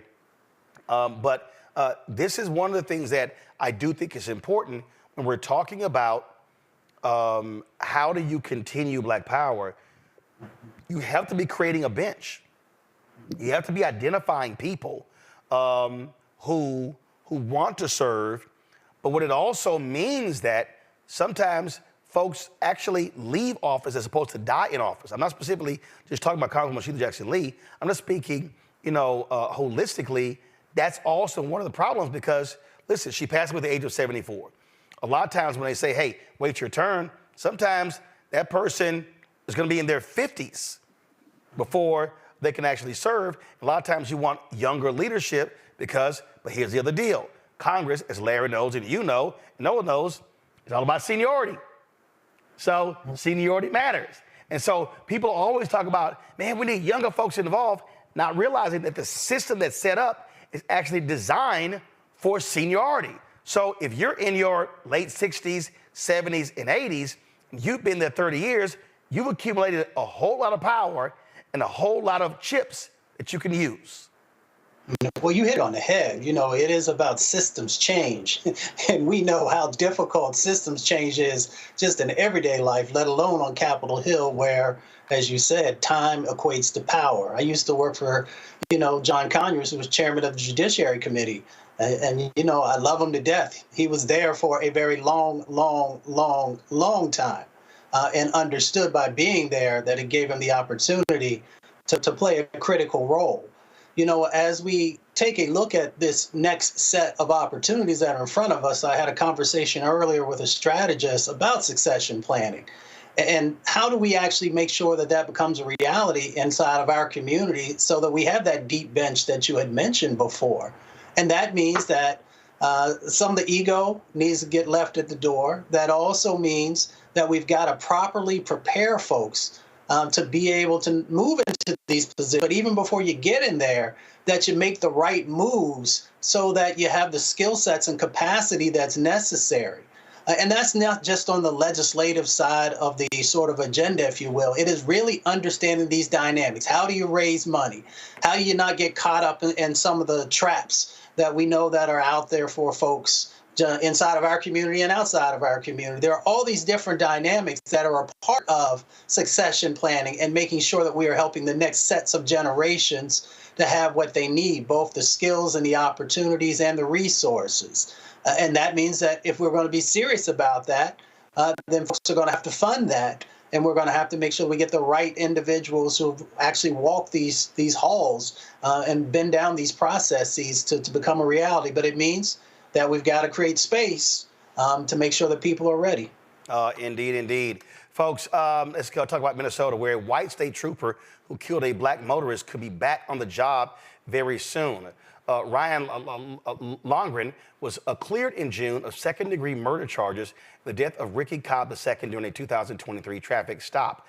Longren was charged with second-degree murder after shooting and killing Cobb on the morning of July 31st, 2023. Troopers had pulled Cobb over on Interstate 94 in Minneapolis, saying lights were out on his car before learning Cobb was wanted for violating a domestic no-contact order in another county. Troopers ordered Cobb out of the car, but he started to drive away, and Longren shot the man twice. He claimed he feared for his life, of his partner, and said Cobb was reaching for his state-issued pistol. Now that he no longer faces charges, Longren can be reinstated as a state trooper and must complete additional training. Keep in mind, the prosecutor wanted to charge him, but Governor Tim Walz said he would have removed the prosecutor had they moved forward with that. Gotta go to a break. We'll be right back. Roland Martin Unfiltered on the Black Star Network. Coming soon to the Black Star Network. I still have my NFL contract in my house. I have it in a case. It's 4 of them, for my 4-year contract. I got a $600,000 signing bonus. My base salary for that first year was $150,000. Matter of fact, $150,000. $150,000. That's what I made. $150,000. Now think about it. My signing bonus was a forgivable loan, supposedly. When I got traded to the Colts, they made me pay back my signing bonus to them. I had to give them their $600,000 back. Wow. Yeah, I was so pissed. Because, I try to be a man of my word. I'm like, you, I'll give you your money back. Even though I know I earned that money, right. I gave them money back. I gave them $600,000 back. But yet, I was this malcontent. I was a bad guy. I'm not about the money. It wasn't about the money. It was about doing right. Because I looked at, because you look at contract. Look at John Elway. John Elway was making $1 million, $800,000. I was making $150,000. I was doing everything. And I'm like, but yet I was, I got so many letters,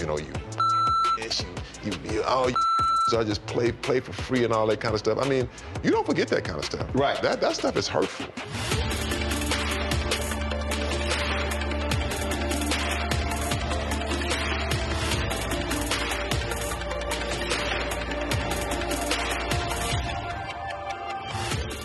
What's good, y'all? This is Doug E. Fresh, and you're watching my brother Roland Martin Unfiltered as we go a little something like this. Hit it. It's real.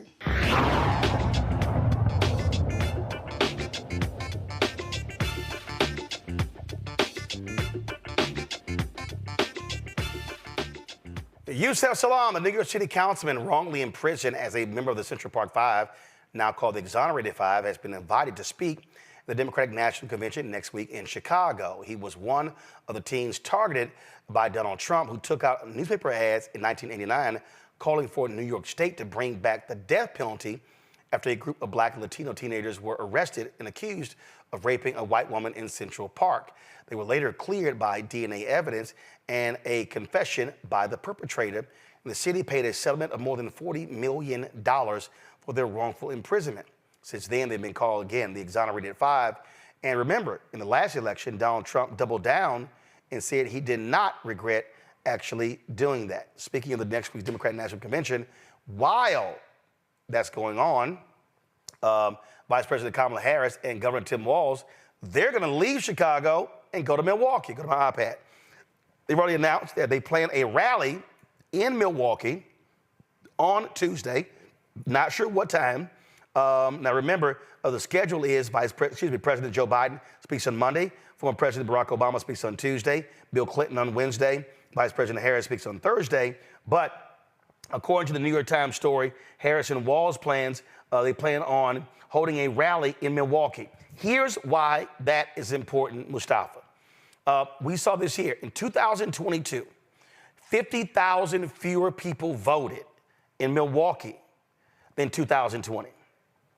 Had those 50,000 people voted in 2022, then Wisconsin Lieutenant Governor Mandela Barnes would be now the United States Senator. Instead, MAGA Senator Ron Johnson got reelected. And so it's important for the Harris-Walz campaign to really lock in Minnesota and maximize the voters there, especially the Black vote. Yeah, and it also shows that you care by showing up and spending time with folks, which is incredibly important. They also understand that they have, a condensed amount of time to actually hit all the places they need to multiple times. So taking advantage of both the energy that will be a part of the DNC, the cameras that will be focusing on Democrats, and then making sure that you're taking that energy to these other states is incredibly important. So it's smart politically, and it will also help folks who maybe hadn't had the opportunity to hear from both of them yet to get up close and to be able to make a decision about if they want to share their vote with them or not. I think it is smart politics. You take advantage of your proximity. Listen, Milwaukee is only 80 miles away from Chicago. They're going to be holding this likely in the same place where the Republican National Convention took place as well.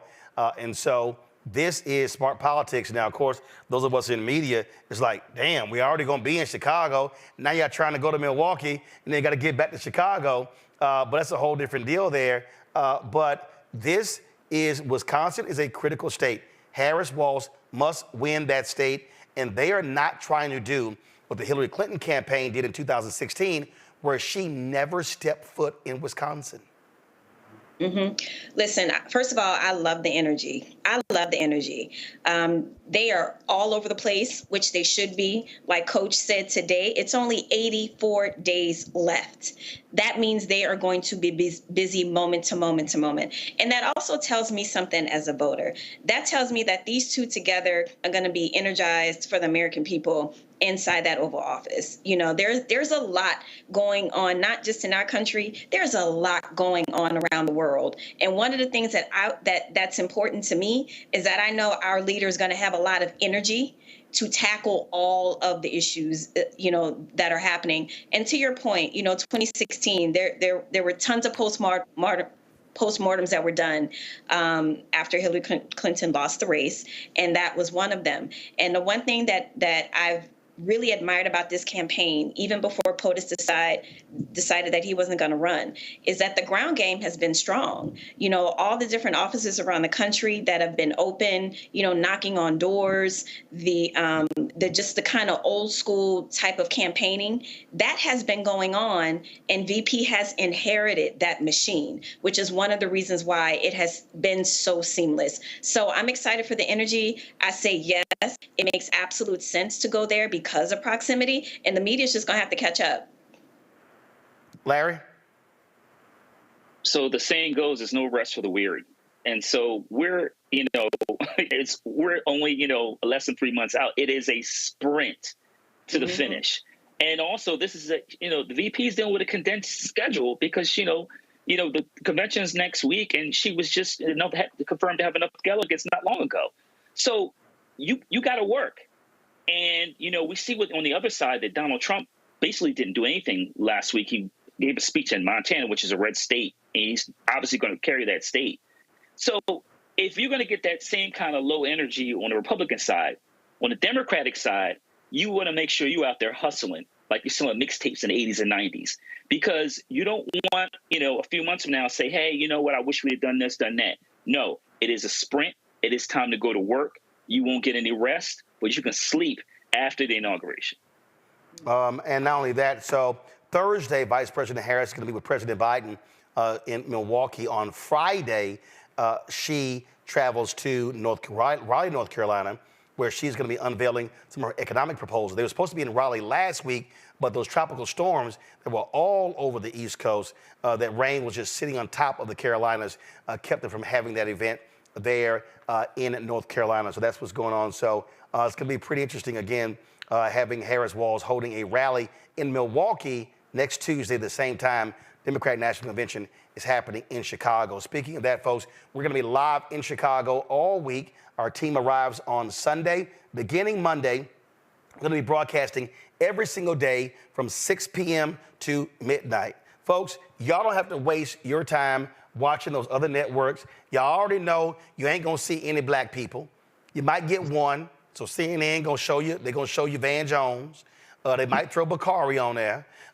So MSNBC, you're probably going to see Joanne Reed. Fox News, they ain't showing nobody black. And ABC, NBC, CBS, ain't going to be no black people. And so if y'all want the real deal, if y'all want the true black perspective, if y'all want to see the real kind of coverage, tune in to our coverage on the Black Star Network app, our YouTube channel. Again, we're live in Chicago Monday, Tuesday, Wednesday, Thursday, 6 p.m. Eastern, every single day. Looking forward to being there. And so your support is absolutely critical for the work that we're doing. And so we can't wait to bring you all the voices. It's a whole, let me tell y'all something. I was telling Carol, my producers, yesterday, going to the DNC with all them black people is like going to Essence. It's going to be stuff happening, breakfast stuff, lunch stuff, afternoon stuff, evening stuff. The convention is going to be watch parties. It's going to be concerts after each night is over. So I'm just telling y'all right now, I remember it was 18-hour days for me in 2016, 2012, covering the convention. Of course, you had COVID in 2020. So we got all of that. So it's a whole lot will be going on. And we're going to have all the coverage for you next week. So this is the place y'all tune in. And I'm just going to tell y'all right now, ain't nobody else doing this. All the other black-owned media, they're not doing any of this. None of them. We're going to be there every single day, 6 hours every single night. And so please, y'all tune in to support us. And don't forget to support us in what we do. Join our Bring the Fuck fan club. So you're checking money order to P.O. Box 57196, Washington, D.C., 20037-0196. Cash App, $RM Unfiltered. PayPal, R Martin Unfiltered. Venmo is RM Unfiltered. Zelle, Roland at RolandSMartin.com. Roland at RolandMartinUnfiltered.com. Be right back. On the next Get Wealthy with me, Deborah Owens, America's Wealth Coach, Black Americans have 1/10 the wealth of their white counterparts. But how did we get here? It's a huge gap. Well, that's why we need to know the history and what we need to do to turn our income into wealth. Financial author and journalist Rodney Brooks joins us to tell us exactly what we need to do to achieve financial success. You can't talk about why we are, as Black people, where we are, unless you talk about how we got here. Bridging the Gap and Getting Wealthy, only on Black Star Network. Next on A Balanced Life, we're talking everything from prayer to exercise to positive affirmations and everything that's needed to keep you strong and along your way. That's on a next A Balanced Life with me, Dr. Jackie, on Black Star Network.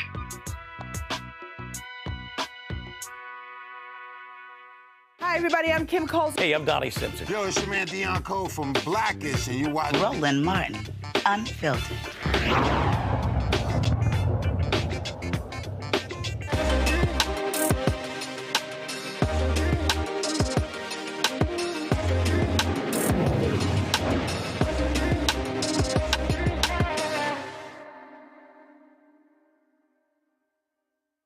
All right, folks. Time for our marketplace segment. Kimberly Gray is a tech entrepreneur, patent owner, and CEO of UVI. Also, creator of the InSync feedback platform, which was created as an interactive survey that links to donations and provides real-time feedback for political campaigns. She joins us now from New York. So, Kimberly, explain this technology. Hi, Roland. Thanks so much for having me today. Yes, I'm Kimberly Gray. I'm the CEO of UVI. We are a New York City-based software company providing communication and data solutions for organizations in the public and private sector. And our software platform, InSync, is a video-enabled, one of the first ever video-enabled survey apps that instantly allow organizations to communicate with their audience in real time. So what does that mean? Video testimonials with transcription, with AI insights, and it can easily be accessed by QR codes that go to an online survey platform. So we've been working with organizations to really help them understand what people are thinking in the moment, in their thoughts in the moment. And now more than ever, we need real-time engagement tools to understand what the people are thinking, what your customers are thinking in real time. Okay, so how does that work politically? So what are you actually surveying? What are you trying to find out in real time?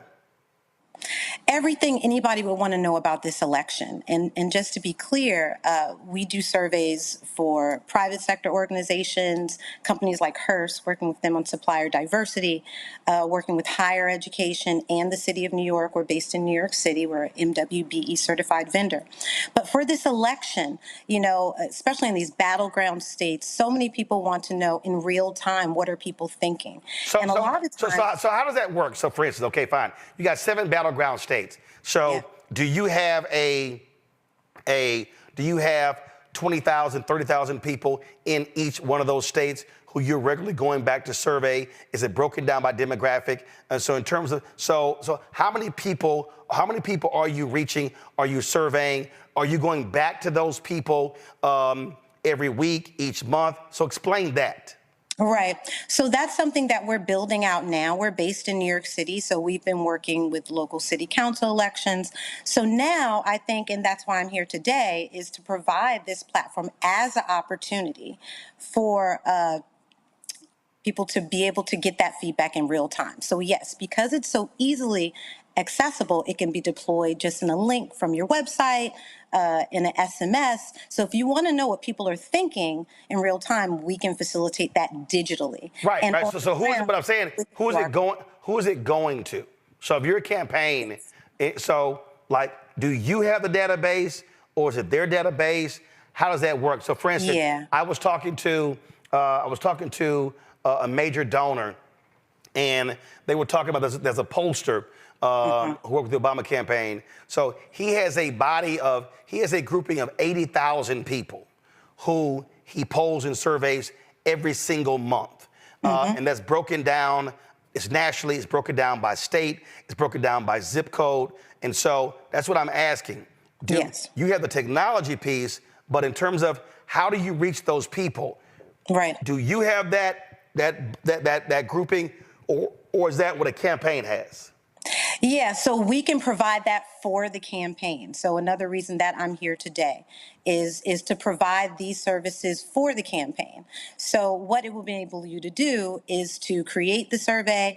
In the back end of our cloud-based platform, you can access all of the responses. Everything's intake only, which is really important because you don't have to worry about disseminating any messaging and worry about people, presenting a lot of the things you deal with comments that you can't control. So this is a very controlled environment that allows you to, in real time, see the responses of people. And from those responses, we take transcriptions and tags for different keywords. So if people are very concerned about, let's say, the Supreme Court decision and the next potential nominees, they can talk about that. If they want to talk about abortion rights, they can talk about that. Because our system allows you with transcription to tag all of these keywords. And it's super simple, it's super interactive. And unlike watching the news or a broadcast, you can actually put your voice out there in real time, have those videos that can be shared on other platforms as well. So what political campaigns have y'all done this for up to now? Right. So we recently created one for the Harris-Walz campaign, which I would love to have presented at the upcoming DNC, because again, we're the only platform that actually allows the people to talk about what they're thinking in the moment. So imagine, and we do a lot of events, right? We've done tech events. So scanning this QR code in real time, you can actually, provide this information to the campaign directly because they're the ones who will be able to see the responses. So virtually, in person, this is a great way to just really understand what people are saying, right? Because when you're on calls, it's rare that everybody gets a chance to say something. So this is a way to capture all that information in real time and provide solutions and actionable data. Questions from the panel. Nola, you first. So first of all, thank you so much. I am a big tech nerd. I use a lot of tech in my classrooms, and also as a political scientist, I definitely appreciate the social science and the computer data science built into this technology. So two questions. So is it something like, say, like if I'm using an app in my class that creates some sort of word cloud by students like tagging certain words, and I can say, these are the things that you all are thinking about. Or is it something like, say, being part of a coalition of academics, and we are submitting our very strategic questions, to a larger company that then goes and runs these surveys for us that we pay a lot of money for to make that happen. Is it something in the middle? Is it something more accessible than that? And also, it's way more accessible than that. And I actually have some patented technology. It's called action command messaging. And simply put, it allows you to share any type of text to the video capture screen in real time. And one of our first customers was actually in higher education with Medgar Evers College. We launched around COVID when everybody was going remote. And at that time, we saw an 80% increase in student engagement using the platform. So to your point, yes, those videos, those text responses do turn into tags or keywords, which you can identify hero words to understand what everybody is thinking or what the most popular answers are. So essentially taking kind of unstructured data, which you find in qualitative surveys, and turning it into structured data, which you have quantitative results for. So if is this like SurveyMonkey? Yeah, well, SurveyMonkey, a lot of the times they use templates to create surveys. Our survey is about 65% response rate, which is extremely high and very engaging. And theirs is around 15%. But I would say the major difference is with SurveyMonkey, they usually do a lot of net promoter scores, which is like, on a scale of 1 to 10, how great are we? Whereas we focus on a lot of short answer responses, which really allows voters or just customers or people in general to really express themselves. And we take that information and utilize AI to simplify it and provide responses for campaigns, for businesses to really understand what people are thinking in the moment. Gotcha. Where can, actually, I'll ask the question later. Larry, you're next. Yeah, so really quick. So I'm a social scientist, so you said 65%. So I need to know how that's happened, why is it so high? And then secondly, what do you do about securing people's personal data? Okay. So with the 65%, that's based on an engagement rate. So if we send the survey, to, 100 people and we get more than 65 people responding, that's very, very high. And then so what's the largest grouping that you sent it out to? At this point, you mean for surveying for campaigns or no, for anything. I mean, how many? What's the largest group? 5,000. 5,000. And so you're saying you had a 65% response rate on that 5,000? From the people who actually clicked and responded to it, yes. So I think what Larry was asking, because it made it sound like if you sent the 5,000, 65% of the 5,000 responded. So. But you said it's 65% of those that clicked it. Right, clicked. So, and in terms of so what was that number? So you sent the 5,000, how many clicked it? Yeah, so of the clicks for that, it would be like more like that actually respond. Like, so you actually have to respond to the survey. So let's put that in more like of 1,000 range. And then based on that, we get a 65%. So you sent the 5,000, 1,000 responded, that's 20, that's actually 20%. And you're saying of the 20% that responded, you had 65% response rate. Correct. And then also within the completion rate of the entirety of the survey. Got it. Because a lot of times when people do surveys, there's a bit of a dropout rate. Are you clear, Larry? Yeah, I'm clear on that. Thank you for clearing that up. I appreciate it. Mustafa? Thank you.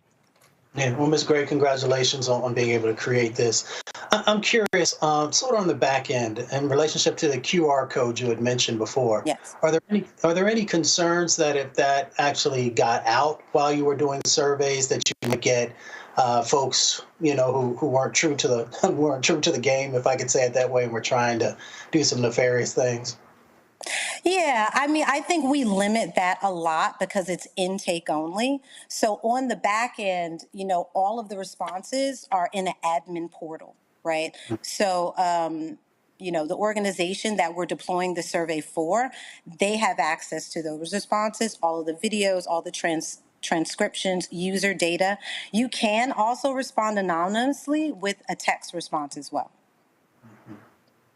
But we haven't had any security issues as yet. And this isn't, because it's not public facing, everything's intake only. It's a much more efficient way to really get, honest and true data, and not things that are just, people are just trying to show off or make an impression. So this is a new technology. We've been utilizing it in the government sector, working with city agencies here in New York and mostly with higher ed. But I think opening it up just for a feedback tool for businesses, for organizations, to really understand what people are thinking and give them the opportunity to share their thoughts. All right, then. All right, well, Kimberly, we appreciate it. Thanks a bunch. Good luck with the technology. Thanks so much. All right, thank you so very much. All right, folks, that is it for us. Let me thank Larry, Nola, and Mustafa for being with us on today's show. Thank you so very much. Nola, where the gumbo? You keep talking about how you can actually burn, but you ain't never, ever given anybody an opportunity. What? I'm just saying. It's 85 degrees outside today. What are you talking about? That means you not... Did you actually bring up the temperature? I did. Are you really from Louisiana? Boy, bye. I'm just saying, because, my grandparents from Opelousas, we eat gumbo all the time. 100 degrees, 85 degrees. I didn't realize that was an outdoor temperature cap when it comes to eating gumbo. Mm-hmm. Well, thank you for your family philosophy regarding gumbo making, but I'm not making it on 85 degrees and humidity. We're not doing that. Larry, go ahead, chime in. Make sure you're sharing. That's all I'm saying. I would be more than happy to. I don't know about that one, but I'd be more than happy to, Larry. But... So I'm sorry. So what's your temperature cap? When you see me with a nice fuzzy robe, when you see me with some cocoa. You ain't answering the question. What's the cap? Is it 58? Is it 60? Is it 55? What's your temperature? Okay, I'll do you one better. Thanksgiving, Christmas, you got it. you ain't no real ass gumbo person. Cause see, if you a real gumbo person, you can have, listen, my family, it can be 105. I'm happy for your family. You fake. See, I can't. I'm into making gumbo in 85 Mustafa, I'm snatching Louisiana gumbo cards. That's what I'm doing right now. I'm talking a whole bunch of mess, but I ain't never tasted none of your gumbo. First of all, I fix gumbo. I ain't got a problem with it. On Twitter. We have no evidence of you making gumbo. Oh, okay. Are there photos? Are there videos? Where are yours? Hold up, let me look. Oh, First of all, baby, you can go to hashtag Gumbo Wars. You going to the iPad? Oh, hell yeah, I'm going to the iPad on your ass. I'm going to the iPad. No, I'm going, hold on right now. I want everybody to see me searching her ass. Go to my iPad. So y'all see, I'm on her Twitter feed. Now I'm clicking media, okay? And we see you smiling, family photos. We see that photo, some kids, some books. Yes. Lord have mercy, I don't see no gumbo. It was Christmas last year when I called you out. I don't see no. When I called you out. I don't see no. It was Christmas. Look, I'm scrolling. Y'all, I'm already in July. Let me keep going. Let me keep going. I don't see nothing. Matter of fact, I don't see no food at all. I mean, I don't see. Lord have mercy. Hold up, what was that? Was that some food? What the hell was that? Some breadsticks? What? I see a fan. No, hell no, that was a fan. That was an African fan. She ain't got no. I mean, I don't. Leave me alone. I'm waiting for my daddy to send me a text because I know my daddy said she ain't real. We do gumbo any time of the year. All you temperature control Negroes. The only thing that you are some temperature control Negroes. The only thing I eat 24/7 is red beans and rice on Mondays. That's 24/7. Your ass, you only eat red beans and rice on Mondays? That is, you about to start on a New Orleans menu. We're not about to do that. What the hell is wrong with Tuesday, Wednesday, Thursday, Friday, Saturday, Sunday? Monday is our red beans and rice day.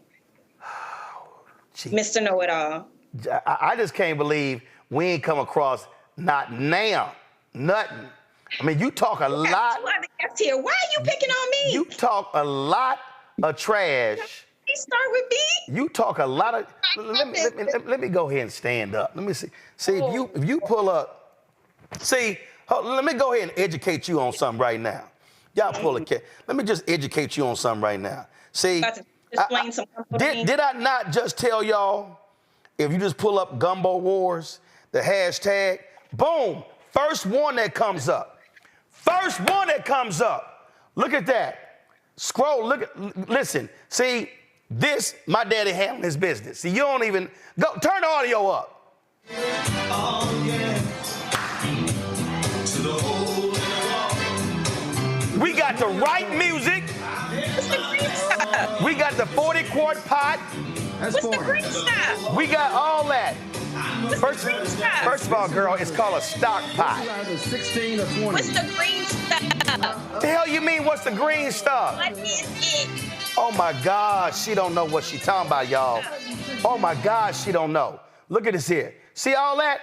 See this hashtag Gumbo Wars? You see all that? Where your stuff at? We don't see nothing in here from Nola. Nothing. Nothing. Cooking is a thing that me and my mom did, and we also had a catering company. It's very near and dear to my heart. You had a catering company? Yeah, we did. How long you catered?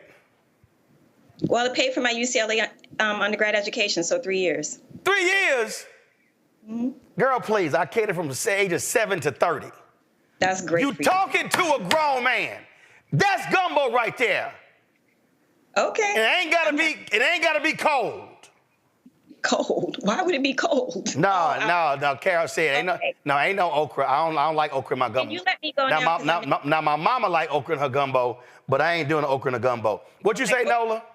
I said I'm missing my mama. So can we missing your mom too, and we missing that. But I'm gonna need you in this temperature check. We're gonna have to, we're gonna have to work on that, Nola, because this whole, it got to be 54. I gotta be in some fuzzy shoes, and some fleece. Don't make no. Why it has to be your mood setting and it can't be mine? That's what I don't understand. Why I gotta cater to you and your needs? Easy. Because real gumbo people can eat it any time of the year. Oh, I can eat it. I'm talking about cooking it. I'm done with you. Listen, I volunteer, so I'm volunteering. All gumbo, you can send all gumbo. I'm done with you. I'm volunteering for everybody. I'll send you some jambalaya too, boo. Listen, my damn I'm so mad. I watched beepers. It looked like I took a hard fall because I slammed my hand down. I'm done with you. Nola, I'm done with you. Night. Nola, I'm done with you. I'm done with you. Have fun in Chicago. We're going to wait till the temperature drop, and then we're going to see what your skills are. Maybe. Maybe. All right, Larry, Nola, Mustafa, I appreciate it. I'll holler at y'all. Again, folks, a couple of things. Don't forget, if y'all want to get that T-shirt, My Black Job is Voting, go to dationsdesigns.com, use the QR code, go to the website. Y'all can get that. You use the promo code ROLAND, and then, of course, you can, by doing that, of course, you get a discount, and a portion that comes back to the show, so we certainly appreciate that. Don't forget, folks, also support the work that we do. Join our Bring the Funk fan club. Send your check and money order, P.O. Box 57196, Washington, D.C., 20037-0196. Cash App is $RM Unfiltered. PayPal, R Martin Unfiltered. Venmo is RM Unfiltered. Zelle, Roland at RolandSMartin.com, Roland at RolandMartinUnfiltered.com. And of course, folks, I'm going to be in Cincinnati on Thursday, the Black Family Reunion. Y'all come out to Corinthian Baptist Church. So go to myblackfamilyreunion.org to get your tickets. Can't wait to see y'all there. All right, folks. Somebody put on YouTube, Roland, you being petty. Yes, I'm King Petty. Yes, you're right. And then let's see here. Somebody said, I don't like andouille sausage. It's nasty. That's too be black native. Well, make your own damn gumbo. See, I can't stand Negroes like that. See, some of y'all are some special Negroes. See, y'all are the, is that beef sausage? Is that pork sausage? Is there seafood in there? Let me explain something to y'all, okay? All y'all special gumbo Negroes, we make a little bitty ass pot for y'all, okay? A little bitty ass 1 quart pot for y'all, all right? So we make gumbo for regular people. I don't know when black people had to start eating all this special ass food. We don't make no gluten-free damn gumbo, okay? Just letting your asses know. Ain't no gluten-free gumbo, all right? So if you want some gluten-free gumbo, call Nola. I ain't helping you out. I'm just letting you know, okay? It's gonna be some damn chicken in there. It's gonna be some damn andouille sausages in there. And it's gonna be some damn shrimp in there, okay? All right, and you want some okra? Look, make this a little okra on the side and dump it in your bowl. But we ain't doing all that. Just letting y'all know. All right, I gotta go. I'm hungry. I'll see y'all later. Holla! Folks, Black Star Network is here. Hold no punches! I'm real revolutionary right now. Support this man, Black Media. He makes sure that our stories are told. Thank you for being the voice of Black America, Roland. Stay black. I love y'all. All momentum we have now, we have to keep this going. The video looks phenomenal. See, there's a difference between Black Star Network and Black-owned media and something like CNN. You can't be Black-owned media and be scared. It's time to be smart. Bring your eyeballs home. You dig?